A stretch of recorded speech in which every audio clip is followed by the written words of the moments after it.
Hello, my name is Matthew McKeon. This is my final homework assignment in CIS 319890, summer 2015. The company I will be reporting on is Nintendo. The Nintendo Company is a Japanese multinational consumer electronics headquartered in Kyoto, Japan, and by revenue is the world's largest video game company.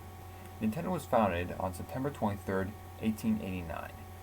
It originally produced handmade playing cards. By 1963, the company had tried several small niche businesses, including cab service and even love hotels. Eventually, it abandoned these ventures in favor of toys in the 1960s and began developing video games in the 1970s. It single-handedly brought video games back to the United States public interest after the video game market crashed in 1983. It moved on to become the world's most powerful and undisputed video game company until competition from companies such as Sega, Sony, and more recently Microsoft dethroned it.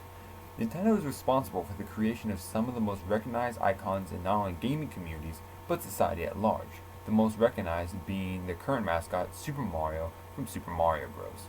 Nintendo is a publicly traded company. Nintendo's current president and CEO is Satoru Iwata, with Reggie Fils-Aimé serving as the president of Nintendo and Satoru Shibata as the president of Nintendo of Europe. Nintendo does not have a well-known mission statement or slogan, but has regularly considered quality of content and service to be high priorities. Nintendo has also consistently discouraged adult content in its games, aiming to create games appropriate for all ages, though this particular characteristic has been considerably loosened over the years. Recently, Nintendo has expanded from strictly home console and handheld systems to the mobile gaming market, and has teamed up with Japanese mobile company DINA to produce games for smart devices. Release dates for these games are to be announced. Additionally, in May 2015, Universal Parks & Resorts announced that it was teaming up with Nintendo to create attractions at Universal Parks based upon Nintendo properties. As far as profitability goes, Nintendo has been struggling the past few years, reporting its first annual loss ever in 2012. The loss came roughly to $530 million.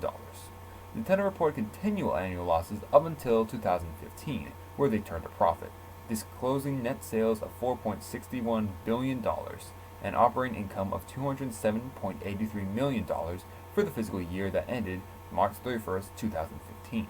Nintendo is currently predicting $4.77 billion in net sales and an operating income of $419.11 million for the fiscal year ending March 31, 2016. Nintendo has also a considerable amount of money secured in its bank.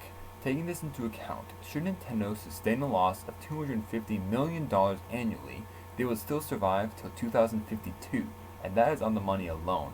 This does not include the value of any of its assets or intellectual properties. Now, for the SWOT analysis.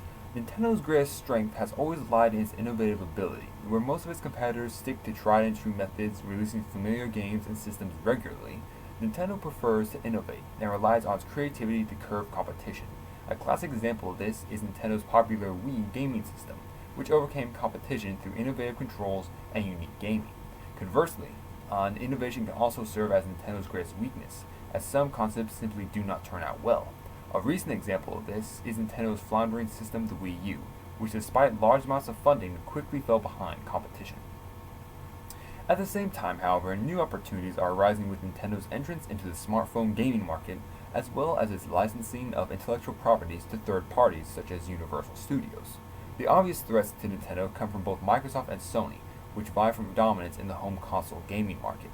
Additionally, marketplace itself is changing, with consumers' taste shifting towards much shorter, cheaper games to sell to their cell phones, such as Clash of Clans. Being able to innovate with such a fast-paced market while simultaneously keeping what consumers demand in mind will be a serious challenge for Nintendo in the future. All things considered, Nintendo is a very old company, and despite difficulty adapting in recent years, I believe they will continue their business for quite some time to come. Thank you so much for your time.